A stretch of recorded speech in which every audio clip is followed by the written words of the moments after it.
aparentemente. Ahora sí.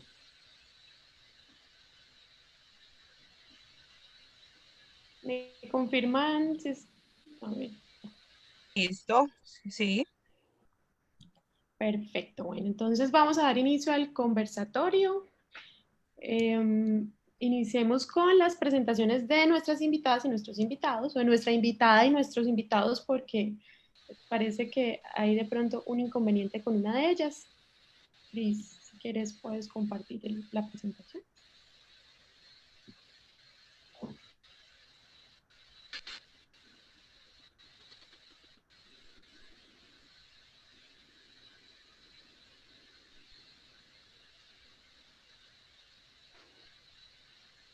Muy buenos días, bienvenidos al conversatorio Deporte y Paz, una relación posible. Este conversatorio es organizado por el Grupo Internacional de Paz, quien lo lidera, lo modera y lo coordina. Así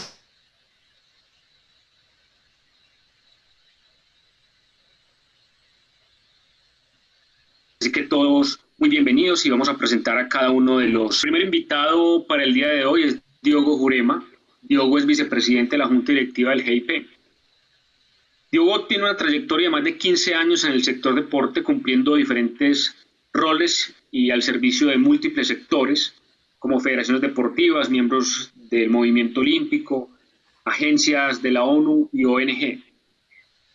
Como jefe de desarrollo de una federación deportiva internacional, fue responsable de las áreas de legado, sostenibilidad, educación y cooperación internacional. Además, ha trabajado diversos temas como la transferencia de conocimientos, planes de legado y sostenibilidad. Además, como investigador, ha trabajado alianzas para el logro de objetivos a través del deporte. Y desde el año 2020 se desempeña como miembro de la Junta Administrativa del Grupo Internacional de Paz. Así que, Diogo, bienvenido.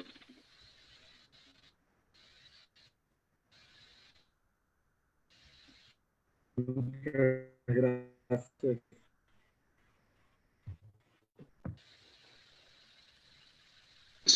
Del Reino Unido. Carolina se encarga de liderar actualmente más de 118 organizaciones de 17 países del mundo que comparten experiencias y prácticas alrededor de los deportes de combate para el desarrollo. Carolina es trabajadora social con especialización en inmigración e interculturalidad y además cuenta con amplia experiencia en el sector social, tanto en Colombia como en Inglaterra, donde está radicada actualmente. Trabajó por 5 años con mujeres inmigrantes latinoamericanas y perteneció a diferentes comités directivos de organizaciones que trabajan en la defensa de los derechos de la población inmigrante. Carolina, bienvenida. Gracias.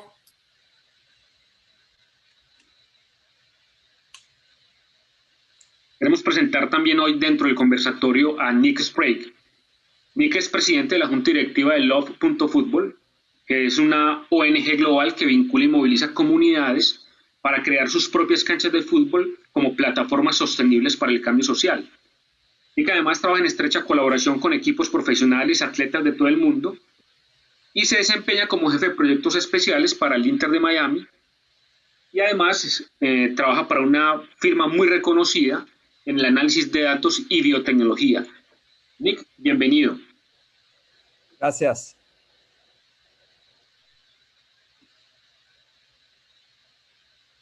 Ahora es el turno para Héctor Guzmán. Antes que presentar a Héctor, es importante mencionar que es un colaborador incondicional del Grupo Internacional de Paz. Héctor, además, es psicólogo, con posgrado en Administración de Empresas, es cinturón marrón en Jiu-Jitsu. Actualmente se desempeña como entrenador de boxeo. Es agente asesor de boxeadores profesionales y es el reconocido CEO de Frases de Boxeo. También es panelista en el Boxcast, que es un programa dedicado al análisis y entrevistas sobre boxeo. Héctor, es un placer tenerte acá en este conversatorio y bienvenido. Muchísimas gracias por la invitación, muy amable.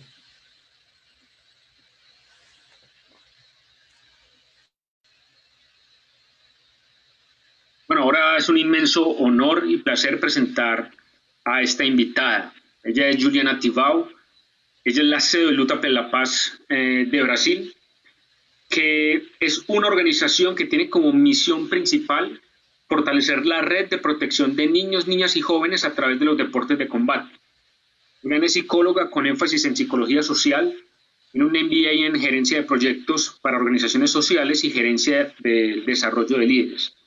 Tiene una extensa experiencia en recursos humanos y dirección ejecutiva y lógicamente nos puede compartir la experiencia que ampliamente ha vivido en su trabajo actual en Luta por la Paz. Juliana, bienvenida y un inmenso placer tenerte en este conversatorio. En su nombre quiero decir gracias, ha tenido un problema para conectarse.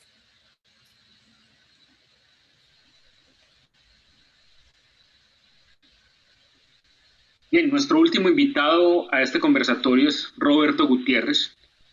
Roberto es fundador de Malala Academia de México. Esta organización promueve el desarrollo infantil y juvenil y la prevención de las adicciones y la violencia a través de la práctica de las artes marciales en Sinaloa. Roberto es contador público con especialización en negocios de la Universidad de Columbia en Nueva York. Fue 3 veces campeón nacional de tiro con arco y 3 veces campeón nacional de artes marciales en México. Además, Roberto es miembro de múltiples organizaciones enmarcadas en el tema de la educación y los derechos humanos. Así que su experiencia será muy significativa dentro de los temas a tratar dentro de este conversatorio. Roberto, bienvenido. Muy buenos días, muchas gracias por la invitación.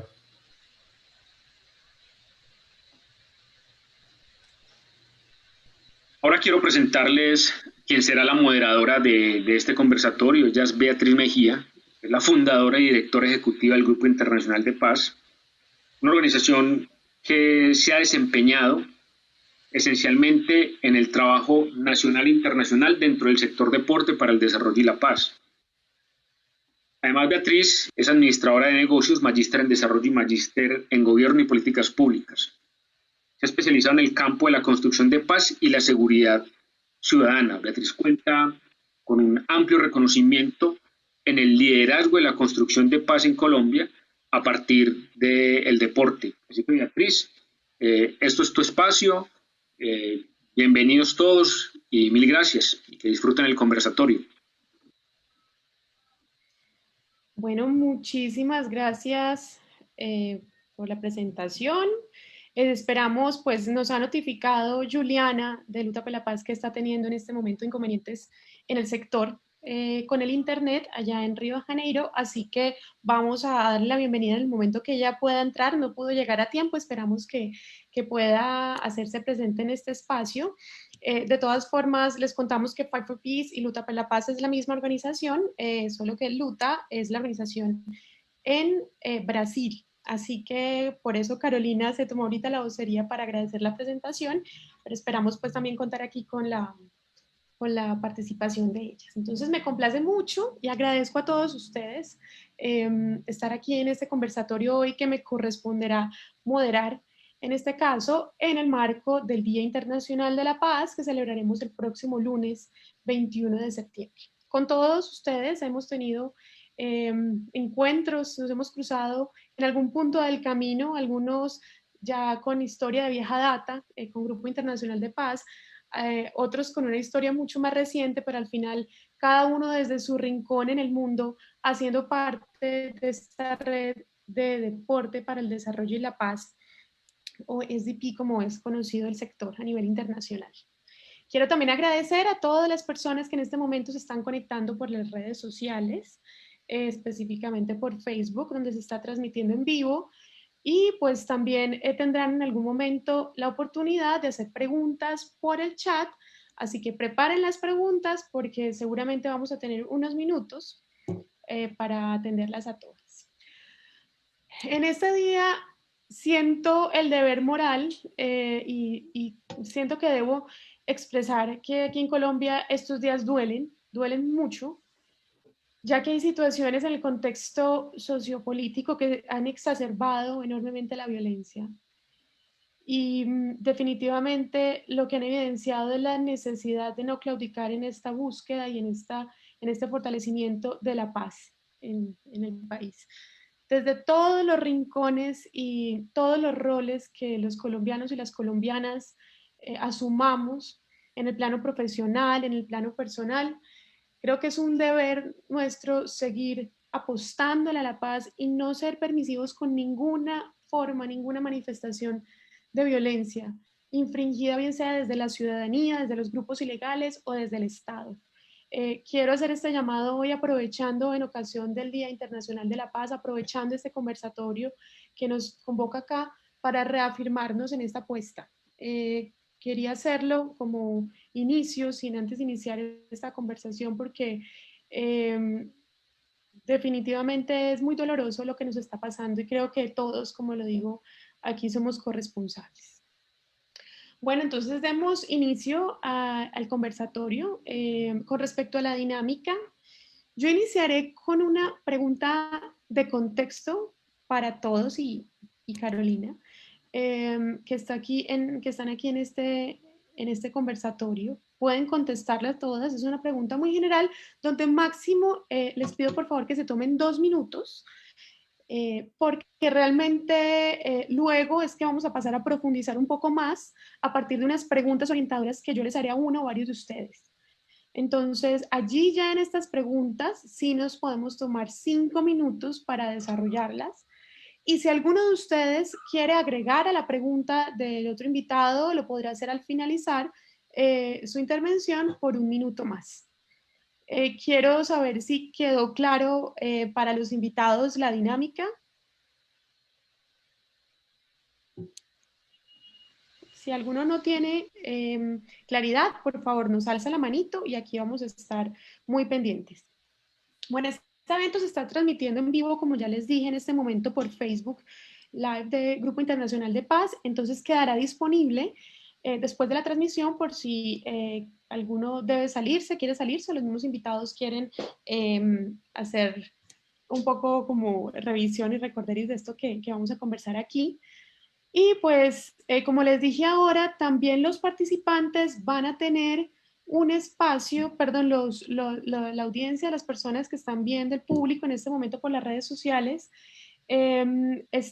vamos a tener la oportunidad, está abierto el chat, ustedes ahí pueden ir haciendo las preguntas, ojalá dirigidas a uno de los invitados en específico para que esta persona la conteste.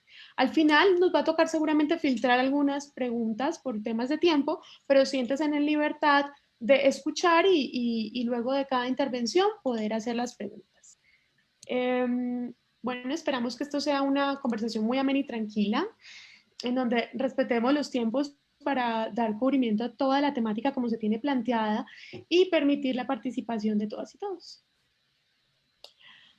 Bueno, entonces empezaremos con el primer bloque, que es la pregunta de contexto, a la que pueden contestar cada uno de ustedes.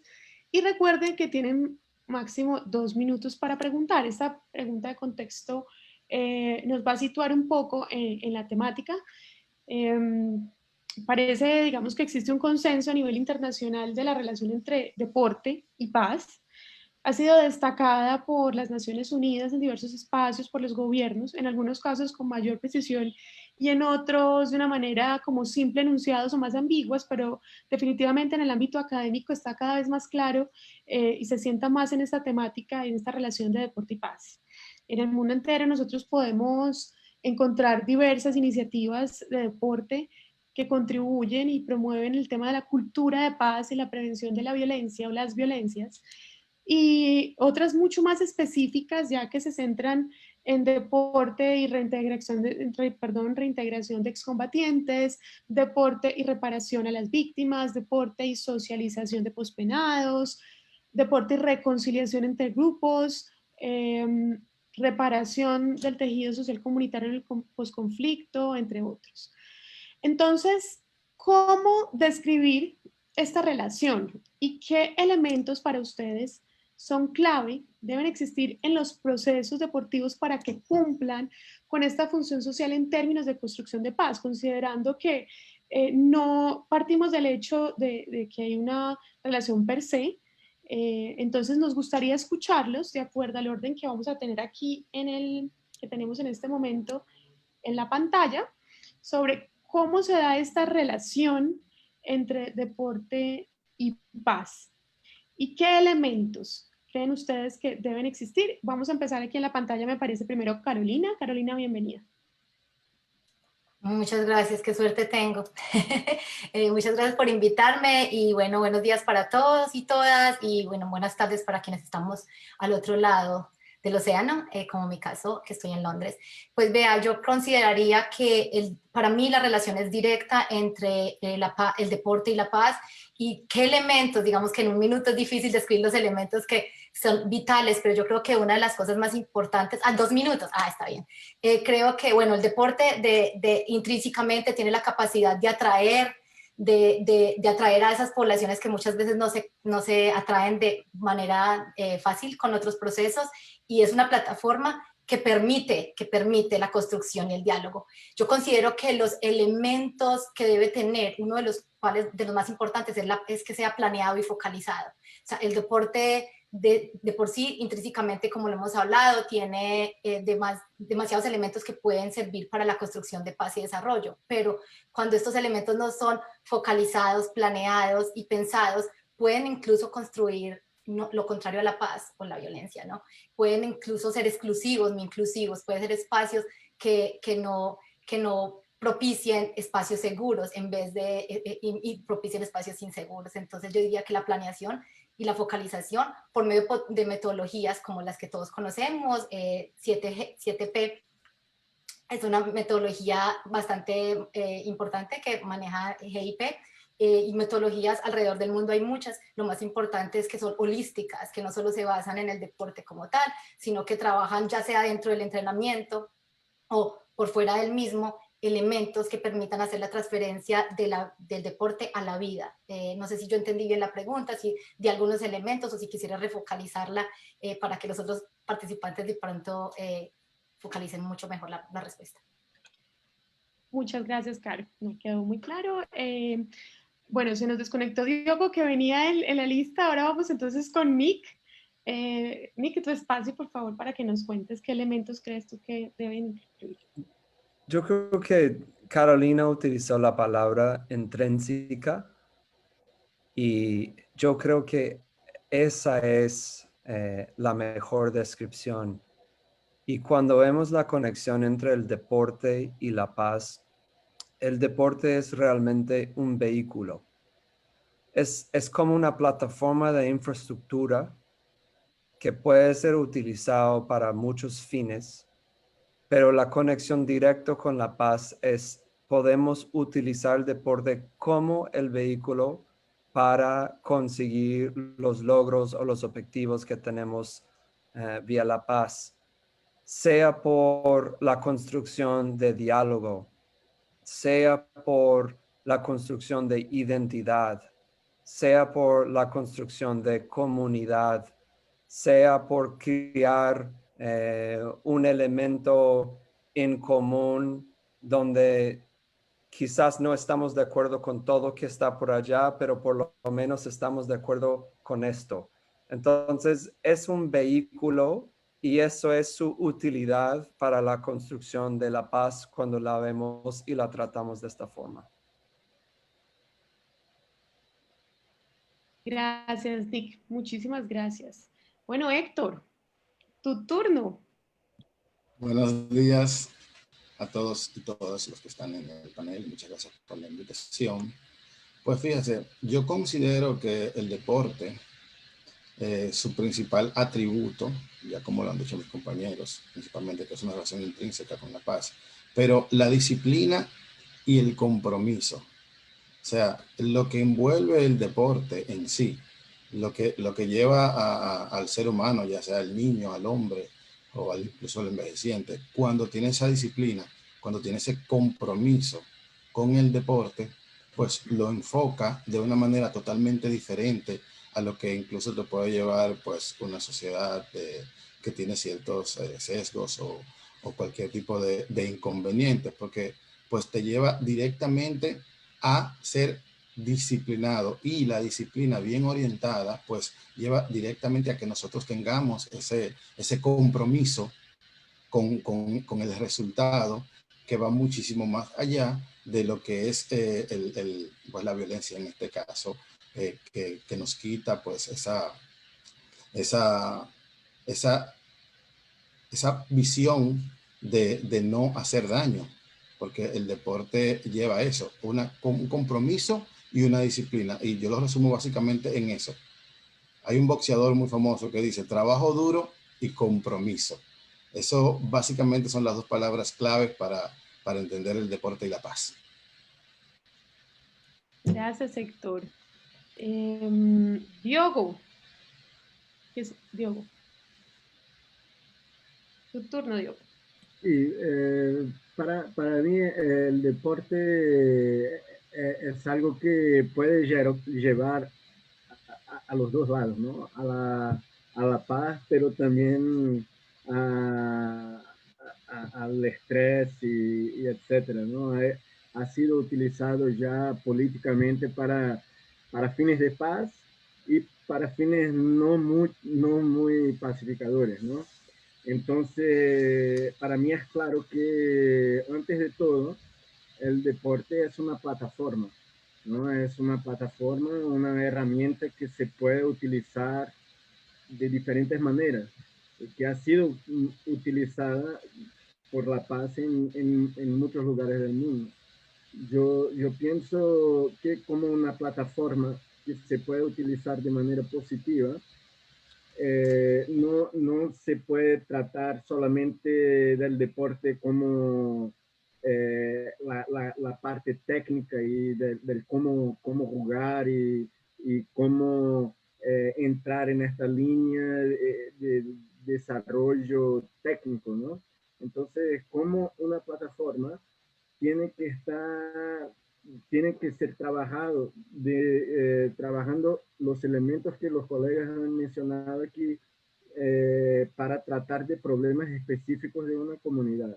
Entonces creo que para que sirva como plataforma de paz, tiene que estar muy bien contextualizado, ¿no? Pero para mí el elemento base de la utilización del deporte para la paz sería la inversión en una línea base que permita al proyecto después defenderse como una plataforma efectiva. Y para ilustrar el potencial del deporte, yo siempre recurro a una historia cuando estaba trabajando con la Federación Internacional de Voleibol y hablando con la Federación de Palestina hace algunos años, y cómo reconocía la importancia del voleibol en la región, porque como deporte era el único deporte que permitía a niños y niñas jugar juntos, porque no tenía contacto físico, se quedaban cada uno de un lado de la red y se permitía trabajar diferentes valores y diferentes dimensiones sociales, diferentes problemas, cuestiones sociales que tenían ellos en la región. O sea, Muchas gracias, Diogo. Bueno, y para finalizar, Roberto, en México. Fíjate que tu pregunta me encanta porque precisamente fue la que dio inicio a Malala Academia acá con nosotros. A mí me dolía mucho ver cuando un niño cometió un delito y de repente ver una fotografía de un niño que había asaltado, que había robado. Y yo sentía, híjole, ese niño tiene que estar en la escuela porque está cometiendo un delito. Entonces, en este diálogo con un muy buen amigo mío, Helio, nos hicimos la pregunta de qué nos hacía buenos ciudadanos. Y llegamos a la conclusión de que había 3 factores clave en nuestra vida para ser buenos ciudadanos. El primero era nuestra mamá, que era como un coach, que era quien nos dirigía y llevaba como el orden en nuestra vida. El segundo era la educación y el tercero la práctica del deporte. Ambos practicábamos artes marciales desde muy niños a nivel competitivo. Y precisamente encontrábamos que en el deporte se promueven valores como la disciplina, el trabajo en equipo, el empoderamiento. Y son valores que cuando tú los llevas a temas de competencias te llevan a regímenes de disciplina y de entrenamientos que te hacen que seas como muy constante. Y estos mismos valores los puedes transferir a la vida, tanto a tu trabajo como a tu actividad social. Entonces yo creo que está íntimamente ligada a la paz con la práctica del deporte y la disciplina, pero cuando la combinas con valores. Entonces yo creo que precisamente lo que evitaría que la plataforma del deporte sea utilizada para algo negativo son los valores. Y uno de los más importantes, creo yo, es la empatía. porque muchos de los eventos en donde se rompe la paz es porque no pensamos en el otro y pensamos primero en nosotros. Entonces el deporte tiene mucho esto de entrenas junto con compañeros, practicas con compañeros y estás como ejercitando siempre la empatía. Entonces yo diría que están íntimamente relacionados. Bueno, muchísimas gracias por las respuestas en este primer bloque que es muy general. Creo que aquí todos coinciden y me sumo a que el deporte definitivamente no es un fin en sí mismo en términos de paz, no es un elemento que per se nos lleve a la construcción de paz, es una plataforma en términos que varios de ustedes han usado y que debe ser muy bien focalizada, la intervención debe ser muy bien planeada, con unas herramientas, unas metodologías específicas que tengan una intencionalidad y que tenga, digamos, a los valores o, digamos, los valores favorables a la paz como uno de sus principios transversales. Entonces, a partir de esta pregunta orientadora del conversatorio, entonces vamos a empezar con un segundo bloque, que es ya unas preguntas que están dirigidas a uno o varios de ustedes, y vamos a arrancar con un tema que se refiere al alcance que tiene el deporte en términos de la construcción de nueva ciudadanía y específicamente al rol que cumple el entrenador o la entrenadora en la formación de estos futuros ciudadanos, de manera que logren realmente desarrollar una verdadera transformación en su entorno y no replicar un modelo con el que ya venimos y que está demostrado que ha sido fallido porque lo que ha hecho es exacerbar violencias y ser generador de violencia en muchos casos. ¿Cuál es ese papel, Héctor, en este caso, tú como entrenador? Y me gustaría que tal vez luego Roberto nos pueda aportar un poco también. ¿Cuál es ese rol? ¿Qué debe tener ahí el entrenador para pensarse como un formador de nueva ciudadanía, en los términos en que las he planteado? ¿Y qué tan preparados, que es como una segunda parte de esta pregunta, qué tan preparados están hoy los entrenadores y las entrenadoras para cumplir este rol? Héctor, me gustaría que... Es muy interesante porque, pues, como he sido deportista desde niño, pues he tenido la suerte de poder pues comparar este tipo de cosas desde la primera educación que hace el hogar, luego la escuela y luego entonces uno comienza a ver los entrenadores, que al final todos son nuestros entrenadores, nuestros padres, nuestros profesores y nuestros coaches. La palabra coach, que está muy de moda en los últimos años, pues tiene muchísimas intrínsecas académicas y pues mucha gente la intelectualiza demasiado. De hecho, creo que la educación se intelectualiza demasiado. Cuando empecé a tener un poco de conciencia ya de quienes me estaban educando, 8, 9, 10, 11 años, pues entonces empiezo a ver la figura del entrenador. En mi caso, mi primer entrenador fue de boxeo, pero con quien tuve esa conexión directa fue con mi entrenador de básquetbol, que lamentablemente ya falleció, José Alfonso Pasos Dócil. Pues este señor, sin ningún tipo de educación académica, sin tener ese entrenamiento que tuvieron los maestros, ese tipo de cosas, pues sin ser psicólogo, sin nada, pues empieza a forjar el carácter de todos nosotros. Estamos hablando de que tenía a su cargo en mi grupo 15 niños y a cada uno le hacía un perfil perfectamente detallado. Estos eran los líderes, estos muchachos, empezaba a atacar sus debilidades, empezaba a subir sus fortalezas y empezaba a ser un coach de verdad. Cosa que como decía anteriormente, la disciplina y el compromiso al cual nosotros pues nos veíamos con este señor, pues había muchos niños de diferentes sectores, de sectores donde ya eran un poquito más violentos, de sectores donde eran... Entonces juntaba a todos los niños de diferentes lugares y los hacía iguales. El deporte y pone mucho igualitario a las personas, pero más bien el coach en el deporte se convierte en tu papá, en tu padrino, en tu paño de lágrimas, en tu psicólogo, en tu orientador y absolutamente en todo. Entonces nos ve nos ve donde no nos ven nuestros padres, por ejemplo, o donde no nos ve el profesor de la escuela. Pues a los padres de nosotros le escondemos, por ejemplo, nuestra relación con nuestros amiguitos cuando creemos que ellos, según los valores que nos inculcan, es incorrecto. Al profesor, cuando vamos a copiar el examen, le escondemos. Al coach, como él trabaja con tu cuerpo y con tu mente, es imposible esconderle algo. O sea, él sabe cuando estás mal, él sabe cuando lo estás haciendo mal, él sabe cuando te lo estás escondiendo y él sabe cuando no puedes o no quieres. Entonces, él sabe cuando decirte hasta aquí. Esa relación tan profunda, de tal construcción mediante esa disciplina y ese compromiso y esa confianza, pues me parece que es que lleva la gran ventaja del coach. Pero este señor no necesariamente, y es lo que todavía estoy tratando de entender a través de los años, porque aprenden empíricamente. Cuando son académicos, pues no tienen los mismos resultados que tienen los empíricos, los que vivieron ese proceso de transformación personal, que por ejemplo en el caso mío yo no lo viví. Sin embargo, pues mirando a los otros fue que aprendí. No sé si a ustedes les ha pasado, pero es como ir a la universidad. Uno aprende todas las técnicas para desarrollarlas en la vida y ahí es que uno adquiere experiencia. Pues el coach aprende al revés, aprende empíricamente. Y luego entonces, ahora que hay muchísimas escuelas ya en donde a los entrenadores le dan la capacitación adecuada para que entiendan el porqué de cada cosa. Y por eso es que ahora vemos esa relación tan directa entre la paz y el deporte, porque empieza al revés.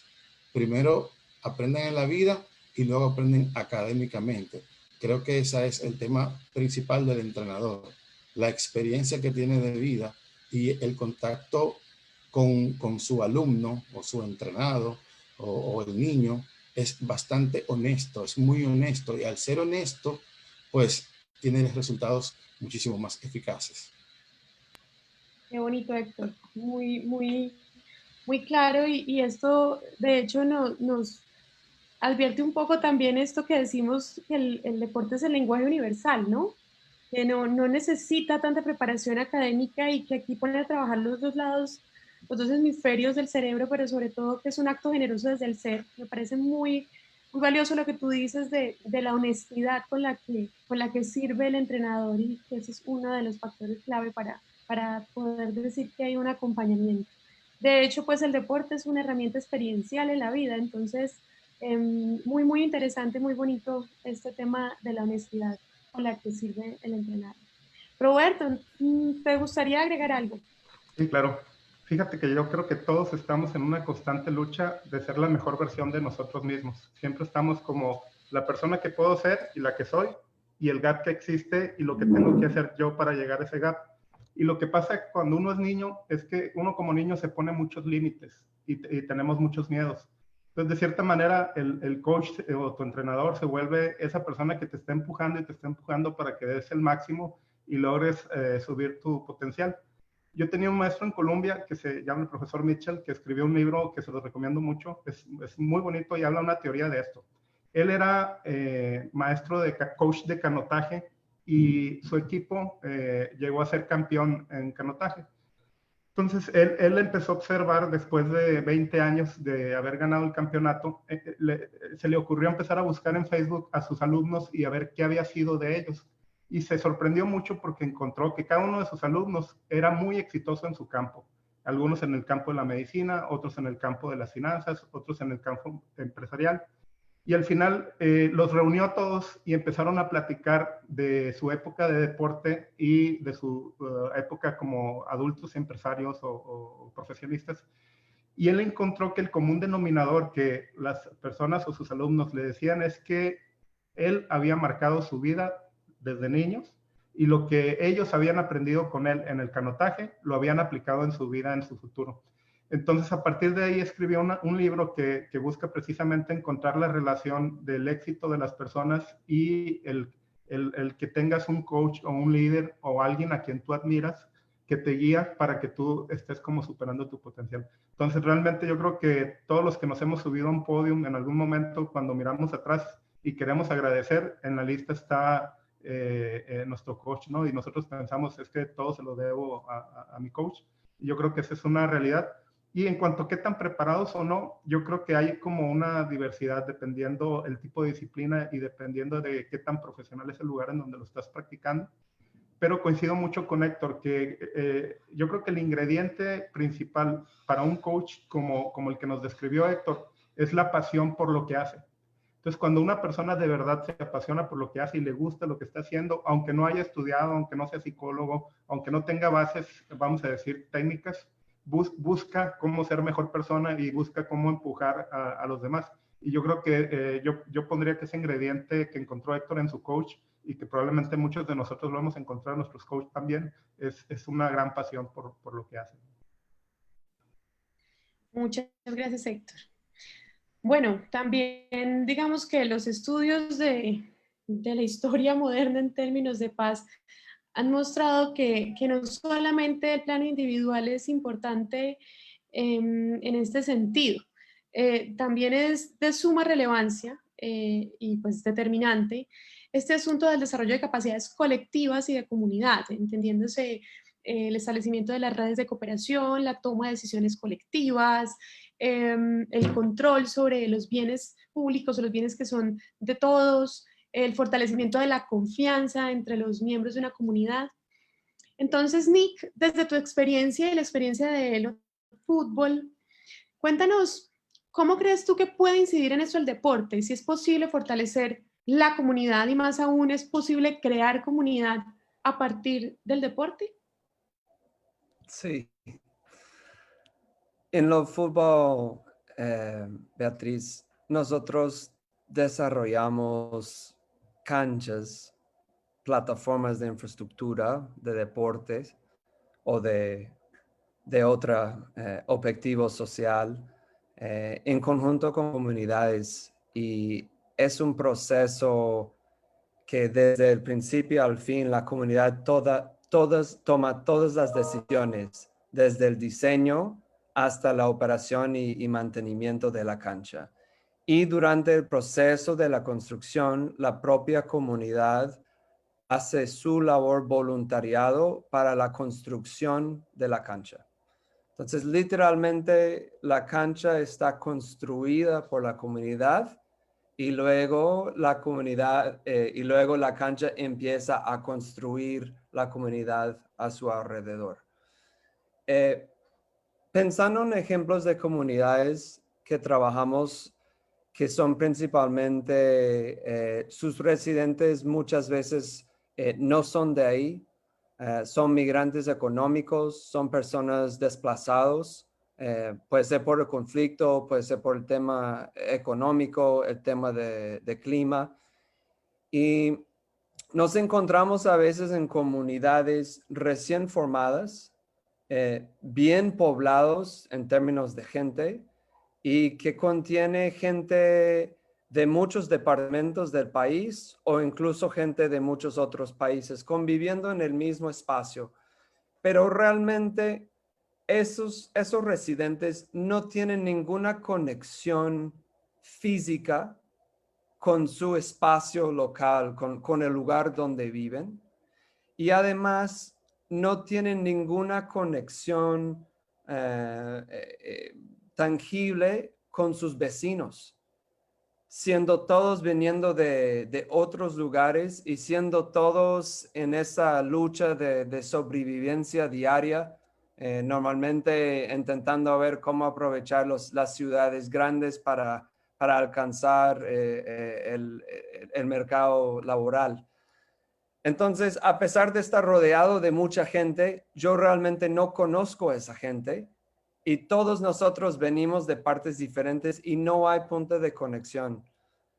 Ahí es donde yo creo que el deporte tiene su elemento fundamental. Es cómo yo construyo comunidad en un lugar donde no hay comunidad, donde la gente no tiene punto de conexión.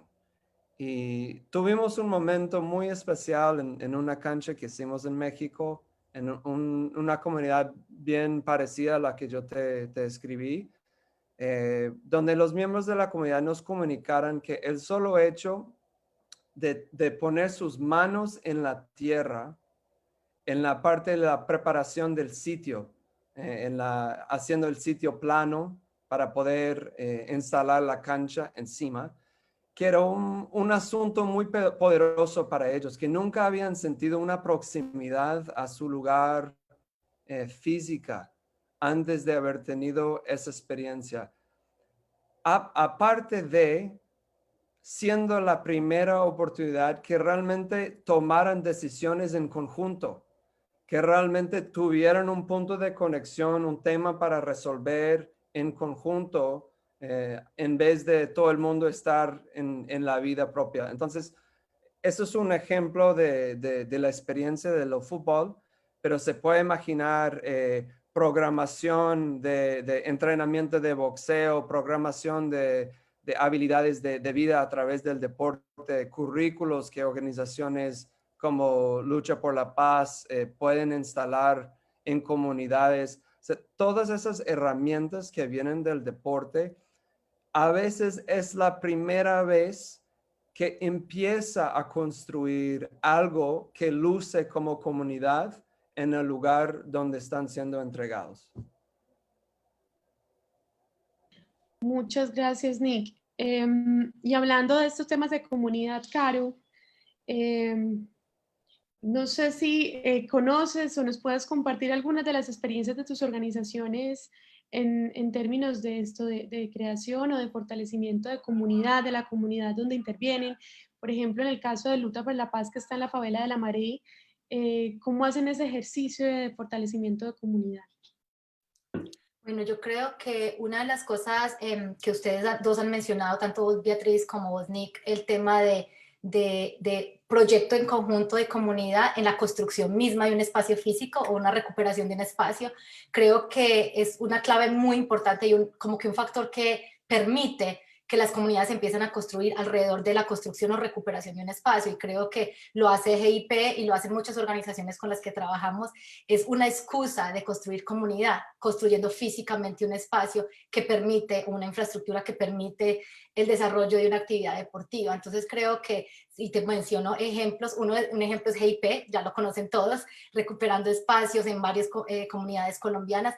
Tenemos socios en Sierra Leona, en México también, que hacen esto, que tratan de, por medio de la excusa de mejorar la cancha, de tener un espacio para que todos podamos practicar taekwondo en seguridad, construimos comunidad donde todos aportan. Y creo que algo muy importante de la construcción de comunidad es el sentido de pertenencia, que lo mencionaste, Nick, cuando todos venimos de diferentes lugares, en casos de inmigrantes o en casos de proyectos con refugiados, el sentido de pertenencia. Tenemos un socio en Líbano trabajando con refugiados que vienen de diferentes países con diferentes idiomas, que ni siquiera se pueden entender en el mismo idioma. El deporte los pone en un mismo espacio y la construcción de un espacio que va a ser bueno, bonito para todos. Yo creo que mencionando el ejemplo de Lucha por la Paz y cómo está en Maré, creo que Lucha por la Paz ha sido un proceso de construcción de comunidad. Para las personas que hemos visitado, sabemos que es una casa, un lugar azul, no una casa, un lugar azul muy grande en el medio de un barrio muy grande, que se volvió un sitio de paz. Lucha por la Paz en Maré no solo ha construido lazos con organizaciones locales, con personas, con líderes locales, ha leído, digamos, la posibilidad de estar allí, y creo que es una cosa bastante importante. Luke, el fundador, decidió estar ahí porque era un espacio que él conocía por medio de otro trabajo, no estar ahí porque no lo conocía, y estar ahí respetando las claves culturales y los procesos de la comunidad. Entonces, Lucha por la Paz parte de conocer la comunidad, de trabajar con los líderes locales, de respetar las capacidades instaladas y trabajar con otros líderes y otras organizaciones. Y se ha convertido al paso del tiempo en un espacio de paz que incluso cuando pasa alguna cosa en la comunidad y no saben a dónde acudir, es Fight for Peace o Lucha por la Paz a donde acuden. Y yo creo que la clave ahí en la construcción de paz ha sido el sentido de pertenencia, porque también a pesar de que es un espacio físico que no se construyó, es un edificio, tal vez no se construyó con la ayuda de la comunidad físicamente, pero sí es mantenido, es respetado, es usado por toda la comunidad como tal. Y el sentido de pertenencia, yo creo que es fundamental en el proceso de construcción de paz. Y lo hace GIP. Yo admiro muchísimo el trabajo que hacen las comunidades, donde ni siquiera hay una cancha y donde recupera espacios que antes eran violentos y ahora son de paz. Muchas gracias, Karen. Muchas gracias además por tu reconocimiento al trabajo de GIP. Nick ha mencionado algo muy importante y es esta diferencia entre lo colectivo y lo comunitario, ¿no? A veces varios habitamos un mismo espacio, pero no somos comunidad. Entonces, qué interesante y qué importante, digamos, aquí el papel que tiene el deporte en términos de esa construcción de los vínculos, de la construcción de la confianza entre las personas que habitan un territorio, del trabajo en equipo para el cuidado de un bien común. Ese concepto de bien común a veces lo tenemos muy olvidado, sobre todo en esta época donde el individualismo es el que prima, pero definitivamente creo que con el deporte y la experiencia que tú narrabas, muy bonita, además que nuevamente es desde lo vivencial, no desde lo racional, nos permite, digamos, decir que efectivamente el deporte puede construir comunidad, y rescatando algo que dice Carolina también, y es que así como normalmente se enuncia que el deporte ayuda con la identidad territorial, pues también de otra manera logra construir sentido de pertenencia con un territorio que no es mío, ¿no? Entonces, digamos que, bueno, esto está muy interesante. Voy a seguir con las preguntas porque aquí no vamos a quedar hablando de un tema, pero quiero irme a un asunto muy importante en este tema de construcción de paz, que es el enfoque territorial. Definitivamente es un despropósito pensar que vamos a seguir transformando el mundo desde las oficinas, en los grandes centros de las ciudades, y que desde allí es donde se deben seguir tomando las decisiones. Un poco pensar en esta lógica bottom-up de las políticas públicas, no top-down como normalmente o tradicionalmente se ha pensado, pero no solamente desde el ejercicio de participar porque te consultan, sino de un ejercicio de participar porque efectivamente se construye y digamos pasa por los sentidos, por las emociones, por las vivencias de las personas que habitan un territorio, que hacen o conforman comunidad.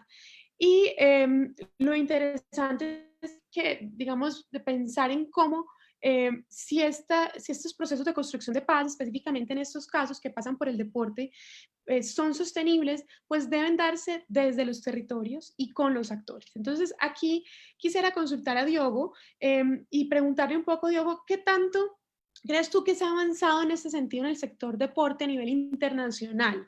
Y con eso me refiero a federaciones internacionales, Comité Olímpico, oficinas encargadas desde las agencias de Naciones Unidas, organismos internacionales, ONGs internacionales, etcétera. ¿Qué tanto se ha avanzado en esta comprensión de las dinámicas locales y de la inclusión de los actores que están en los territorios en la definición de estas políticas que se dan en todo este sistema internacional? Bueno, es bien complejo hablar de todo eso, entonces voy a empezar conectando con el tema que hemos mencionado ya en la primera parte de la discusión, la cuestión de los entrenadores, los coaches, ¿no? Porque imagínate que en el ambiente del movimiento olímpico se organiza y se gasta mucho dinero en organizando cursos de formación de entrenadores.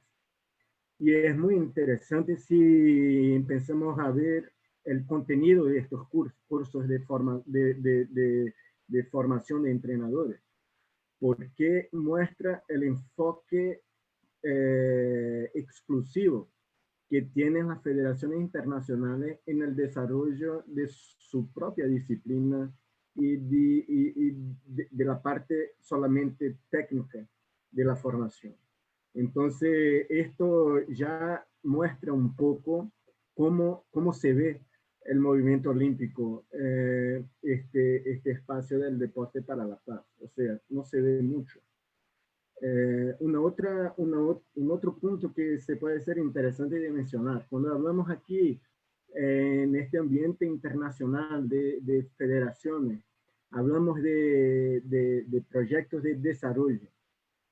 Y a veces la gente pregunta, bueno, pues, ¿de qué estás hablando?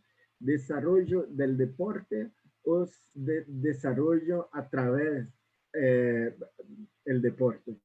Y yo siempre les digo que es desarrollo y que el desarrollo incluye el desarrollo técnico de la disciplina, ¿no? Pero tiene que incluir también el desarrollo social, porque un deporte no se desarrolla sin una sociedad que funcione, ¿no? Y hay que haber el desarrollo económico ahí también. Entonces, juntar todo eso y no separar de qué desarrollo habla.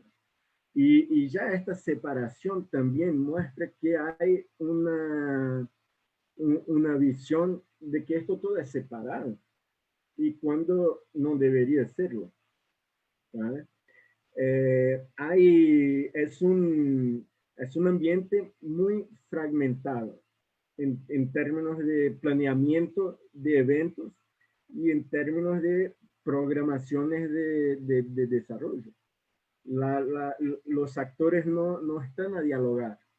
Entonces queda difícil crear un programa efectivo si los actores no hay. Cuando digo actores, simplemente imagínate que yo estoy trabajando con el vóley y que no estoy hablando con las federaciones del básquet o del boxeo o lo que sea, para tratar de planearnos juntos quizás algunas intervenciones. Eso no se hace. Es un ambiente fragmentado. Cuando lo comparamos eso con el ambiente de Naciones Unidas, es muy interesante porque el ambiente de las Naciones Unidas es también muy fragmentado. Hay muchas agencias y hay muchas veces agencias que son redundantes con otras, ¿no? Pero hace algunas décadas que hacen mucho esfuerzo de integrar algunos procesos de algunas agencias. Por ejemplo, en lo que es, todo lo que es, para algunos programas en Naciones Unidas, va a haber un nivel de integración de procesos de relatorios, ¿no? De reporting, que es increíble, porque trae diferentes inputs de agencia para un documento común. En el deporte no se busca este nivel de integración. Es decir, ¿dónde está el boxeo en términos de programas sociales? ¿Qué están haciendo? ¿A dónde? Porque yo soy, no sé, el básquet y quizás yo quiero hacer algunas alianzas en los mismos lugares. No hay esta integración. Entonces, y cuando hablamos del ambiente Naciones Unidas, es muy interesante también porque no hay todavía, aunque haya casos, en la oficina aquí en Ginebra de UNICEF, por ejemplo, no hay una persona en la organización responsable por deporte. Entonces, ¿cómo? Esto también es para mostrar la visión estratégica de la organización con relación al deporte, que todavía hay mucho espacio a mejorar. Entonces hay que mejorar, hay mucho espacio para mejorar la integración de federaciones internacionales, también de esfuerzos de las federaciones internacionales de integrarse mejor con agencias de las Naciones Unidas. Beatriz, si yo puedo complementar Claro que sí. rápido. Claro que Ciertamente hay muchas energías que se están perdiendo hoy por la falta de organización que ha alertado Diogo, y él tiene toda la razón. Yo complemento para decir, yo no pierdo tanto sueño con eso, porque hemos vivido el hecho de que en cada comunidad las necesidades son únicas, son distintas. Y yo sé que Diogo no está haciendo referencia a eso, pero la idea de que una organización como la ONU puede traer una solución integral y llevarlo a tantas comunidades y implementarlo es un poco iluso, porque sabemos que cada realidad es distinta. Estoy seguro que dentro de las propias organizaciones como Luta de la Paz, estoy seguro que las condiciones en Maré son distintas que las condiciones en otras comunidades. Entonces, yo creo que mantener de vista que lo más importante es que estamos hablando sobre las necesidades de la comunidad que está siendo servida o que está siendo apoyada y las condiciones locales para la construcción de la paz, que no simplemente van a ser las mismas en una provincia del mismo país que una provincia que otra provincia del mismo país. Entonces, yo creo que de ese punto de vista, no me preocupa tanto, aunque hay mucho por hacer en términos de entender qué es lo que está haciendo uno y con el otro y dónde podrían captar sinergias.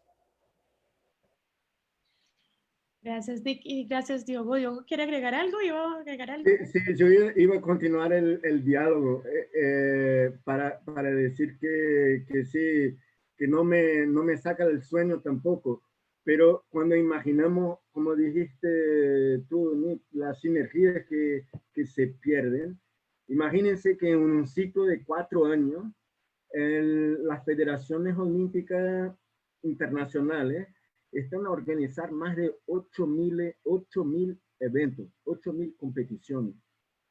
Es un número increíble cuando empecemos a pensar. Imagínate si para cada uno de estos eventos las federaciones los trataran, como lo dijiste tú, como que cada realidad es distinta, ¿no? Y no se hace eso. Lo que se hace es, aquí vamos con un comité organizador a organizar aquí en cada uno de estos lugares distintos, con distintas necesidades y condiciones que existen. Entonces, es mucha sinergia que existe que se pierden con 8.000 eventos.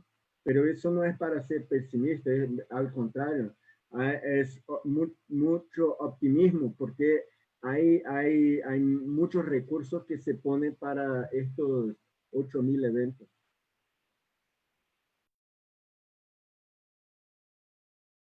Bueno, Diogo y Nick, sí, creo que ahí, digamos que son visiones complementarias, de hecho, porque efectivamente, sí, como lo dice Nick, al final aquí son las comunidades las que están determinando también sus propias necesidades, pero sí es claro, digamos que hay recursos que también se pierden o se van y se orientan hacia otras necesidades que tal vez no son las que están clamándose desde las comunidades y que además las políticas públicas en los países muchas veces se definen a partir de las políticas internacionales y que estas políticas internacionales no son, a veces no toman en cuenta o no conocen el contexto.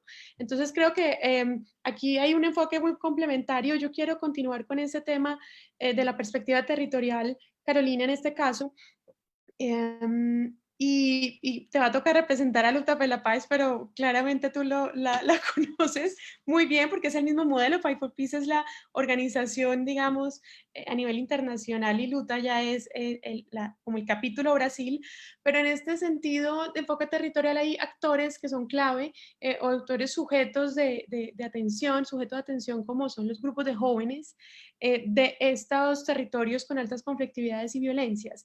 Entonces, ¿cómo pensar que el deporte puede fortalecer el entorno protector de estos jóvenes y cómo prevenir no solamente, o digamos, no solo centrarnos en la prevención de violencia como tal, porque creo que aquí hay un poco una estigmatización que a veces se hace con los jóvenes que viven en zonas que están altamente afectadas por las violencias, pero más que eso, pensar en el desarrollo juvenil a partir del deporte y cuáles serían esos pilares fundamentales que una iniciativa deportiva, en la que una iniciativa deportiva se podría pensar. Entiendo que digamos que no solamente el deporte como un canal, sino que también complementado con otros asuntos. Aquí quiero dirigirle la pregunta a Carolina y tal vez que Roberto también nos pueda compartir un poco desde la experiencia en Malala.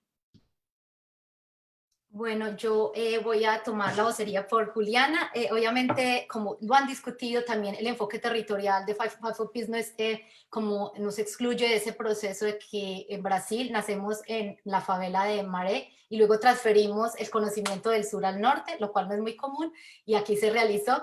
Y fundamos la organización en Londres. Tienen diferencias, son contextos diferentes, guardan similitudes, pero son diferentes. Así que, pero conozco la metodología porque la practicamos en ambos lugares y creo que una de las cosas importantes que me gustaría señalar es, una, es nuestro enfoque de salud, porque nosotros en Five for Peace hemos sido un proceso, digamos, de encontrar el enfoque y actualmente hablamos de nuestro enfoque como salud pública, ¿cierto? Entonces, en Five for Peace trabajamos con la prevención, ¿sí? La gran parte, digamos, 80% de nuestros jóvenes, podrían decir, este número de pronto no es el mismo en Brasil, están en la parte de prevención de la violencia, prevención del crimen, prevención de situaciones conflictivas. Y un porcentaje más pequeño son jóvenes que ya están vinculados a procesos ya sea de criminalidad o procesos de conflictos más serios, ¿cierto? Entonces digamos que la aproximación de Five for Peace trabaja ambas cuestiones, la prevención y también pues la atención.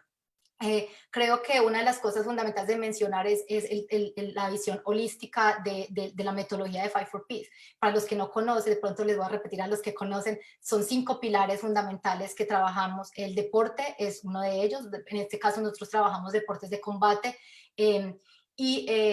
y ese es uno de los, digamos, de los factores. Pero tenemos otros 4 pilares, uno de ellos es la educación, y trabajando educación, el tema es educación formal, no solo educación informal, educación formal como una de los pilares fundamentales para construir la paz, para construir, para apostar al desarrollo de los jóvenes que han sido excluidos por X o Y motivo del sistema regular de educación. Entonces tenemos programas formales para proveer educación. Otro de los pilares es la empleabilidad, y es el pilar de la empleabilidad permite que los jóvenes se formen en procesos no solo de mejorar su aproximación a buscar un trabajo, pero también que las características necesarias para mantener un trabajo sean adquiridas por medio del deporte, porque todos sabemos que no es suficiente conseguir un trabajo, sino mantenerlo, ¿no? La disciplina, la puntualidad, la responsabilidad son factores que fundamentalmente juegan un papel importante en la empleabilidad, y es otro de nuestros pilares fundamentales. Otro de los pilares es el apoyo psicosocial, y como lo hemos dicho desde el principio en este espacio, la metodología como tal, el deporte como tal, tiene intrínseco muchos valores, pero la focalización de los mismos es fundamental por medio del trabajo del desarrollo personal, por medio del trabajo de cosas específicas con los jóvenes, pero también sabemos que el joven tiene, el niño, niña o joven tiene un sinnúmero de áreas en su vida a las cuales no siempre podemos, con las cuales podemos trabajar. Entonces, nuestro pilar de apoyo psicosocial permite atender algunas de esas necesidades que son extras a las que ya les mencioné, como la educación, el trabajo, y si no tenemos servicios internos, poderlos referir. Y en esa medida trabajamos muchísimo con comunidad, con redes de apoyo para referir, tanto locales como, en este caso en Maret, algunas veces tendrá que trabajar con organizaciones que no están en Maret. Y el último pilar es el pilar del liderazgo juvenil, por medio del cual buscamos que la organización sea liderada y focalizada en los jóvenes, y que los jóvenes mismos tengan la última palabra sobre lo que se hace. Yo creo que es muy importante esto que se viene diciendo en el mundo ahora, nada sobre mí sin mí. Creo que Five for Peace lo entendió desde hace mucho tiempo, y entendió que si era para hablar sobre los jóvenes y sobre el bienestar de los jóvenes y los niños, necesitábamos que ellos lideraran las conversaciones, y tenemos un pilar grandísimo de apoyos, de desarrollo juvenil y liderazgo juvenil. Entonces, yo no sé si responda la pregunta un poco y creo que tal vez me excedí un tiempo. Claro que sí, pero antes de darle la palabra a Roberto, me vas a permitir, Héctor, porque es que a Carolina acaba de enlazar con algo y es el tema del liderazgo juvenil, el desarrollo juvenil. Y claramente aquí, digamos que vemos el ejemplo de una iniciativa como Fight for Peace y como Malala, que usan el deporte, pero además lo complementan con otras acciones para darle integralidad. Pero también hay otras iniciativas, digamos, que no son ya desde las ONGs, como en este caso, sino desde los procesos netamente deportivos, donde también digamos, hay una posibilidad y una oportunidad para promover estos liderazgos que contribuyan a la paz, sin necesidad de que hayan otras herramientas. Y me gustaría un poco conocer desde tu experiencia como entrenador, con esta, digamos, esta convicción profunda que tienes de la posibilidad que tiene el deporte, cómo se da, digamos, en la cotidianidad de los entrenamientos, del acompañamiento que hace un entrenador a los jóvenes, cómo se da ese desarrollo de esos liderazgos. El micrófono, Héctor, por favor. ¿Ahora me pueden escuchar?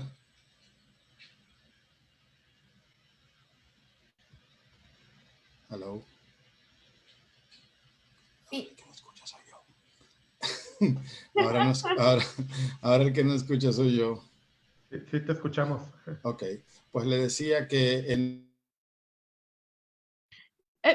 A ver, yo se lo voy a activar. Espérate que se desactivó otra vez el micrófono. Vuélvelo a activar, Héctor, que se te desactivó. me estoy saliendo, no sé por... Bueno, mientras que llega Héctor, entonces Roberto, nos contestas tú la pregunta y esperamos a ver que resuelva los problemas técnicos. Sí, claro. Fíjate que pensando en territorialidad y internacional, yo creo que quien mejor lo hace es el Comité Olímpico porque organiza el deporte amateur. ¿Aló? Sí, aló Héctor, ¿cómo estás? Te escuchamos, pero no te vemos. Héctor, vamos a darle paso a Roberto y luego contigo, ¿listo? Porque estamos esperando que... Perfecto. Te decía, yo creo que quien mejor lo hace es el Comité Olímpico, pero al mismo tiempo yo siento que es muy pequeño el impacto con respecto al tamaño de las comunidades. Entonces yo desde mi muy particular punto de vista siento que el tema del deporte se tiene que atender desde la comunidad y desde los mismos actores que participamos dentro de la comunidad. Y voy a dar a lo mejor una visión muy de Latinoamérica, pero yo siento que acá no podemos esperar a que los problemas o la organización del deporte la haga como una política pública el gobierno, porque nos quedaríamos esperándolos todo el tiempo, ¿no? Y el tiempo pasa y los problemas emergen y no podemos esperar. Entonces yo creo que sí depende mucho de nosotros. Incluso si yo volteo a ver quiénes son como los deportistas más destacados en mi país, la mayoría de ellos vienen de orígenes muy, muy humildes y vienen fortalecidos principalmente por su familia y por su comunidad. Incluso si tú ves algunos futbolistas muy reconocidos, empezaron en barrios muy humildes y empezaron en situaciones muy extremas y alcanzaron el éxito a través del esfuerzo de su familia y de su comunidad, más que de una política pública. Entonces yo creo que no deberíamos esperar que una política pública resuelva una estrategia de deporte y paz, y este es un problema que deberíamos tomar nosotros en nuestras manos, nosotros mismos empoderarnos y nosotros mismos resolverlo. Gracias, Roberto. Héctor, vamos continuando con la pregunta sobre el liderazgo juvenil. Pues como decía, había un cantautor cubano que me gustaba mucho, se llama Carlos Varela. Él decía, la política no cabe en la azucarela. Yo me quedo con ese pedacito. O cuando Joe Louis decía, Estados Unidos tiene muchísimos problemas, pero no podemos esperar a Hitler que venga a resolverlos. Cuando se habla de política en general, estamos hablando ya de las federaciones y de las grandes instituciones, pues tienen una agenda y lamentablemente esa agenda es política, no necesariamente basada en las necesidades comunitarias. Y ya no me voy a basar simplemente en las comunitarias, en las necesidades de cada hogar. Pues cuando a través del deporte, instituciones pequeñas, y cuando digo pequeñas no me refiero a pequeñas en su alcance, sino quizás pequeñas en presupuesto o en conexiones políticas, porque lamentablemente es política, son las que pueden llegar a los hogares y a través de quienes llegan, a través de los líderes comunitarios, pero lamentablemente los líderes comunitarios también son políticos. Entonces, pues volvemos a los entrenadores, son los que llegan a las casas, son los que entienden la problemática fundamental de cada hogar, son los que saben que ese niño viene de padres separados o en su defecto, su mamá o su papá tuvieron una condición, etcétera, etcétera, etcétera. Pues desde ahí, desde esa labor, es donde se puede construir, en donde no llega pues el capital del gobierno o de las grandes instituciones, como una pared de fuego, como un antivirus. Los antivirus en las computadoras son unas paredes grandes, firewalls, nadie pasa. Pero si te acercas a esa pared, la ves como una lupa, tiene muchos hoyitos donde pasan muchos pequeños. Esa es la construcción. Se tiene que construir desde dentro, que en los periodos de los líderes de las grandes federaciones no se puede hacer. Son proyectos, planes decenales de 10 años, de 20, de 30 años. Y bueno, pues el ego de los directores pues, no los deja permitir. Entonces, bueno, entonces tienen que buscar necesariamente esa pasión que existe en los pequeños lugares. Pues yo tengo una anécdota con respecto a esa construcción, y es que pues recuerdo con mucho afecto mi viaje a Medellín, con el programa Camino al Ring, que de hecho estaba evaluando si me ponía la camiseta para esta intervención, que todavía la tengo. Todavía tengo relación con niños de esos. A algunos les ha ido bien, a algunos ha ido diferente, algunos siguen trabajando y luchando, pero todos recuerdan ese hermoso momento que vivimos. Y las personas que fueron allí también lo recuerdan, lo que se construyó desde ese momento. Y te podría decir que en las convenciones internacionales, desde oficinas, desde hoteles, donde dicen, sí, vamos a salvar al mundo, sí, y es muy lindo y se construye todo, pero nadie le gusta ir al barrio. Nadie le gusta vivir esa realidad. Es como la carne. Hay personas que no comen carne, los que son veganos, que siempre hay un chiste que dicen, inmediatamente yo sé que tú eres vegano porque lo primero que lo dices. Pero nosotros, por ejemplo, decimos, a mí no me gusta la violencia. Yo soy una persona anti violencia.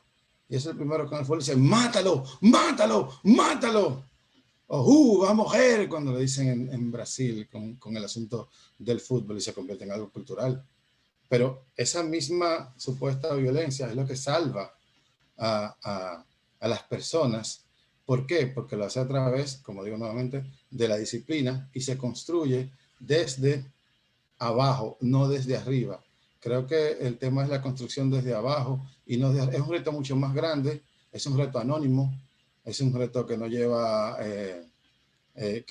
rayas, no gana rayas, no ganan puntos y se hace por pasión y por amor, más que por otra cosa.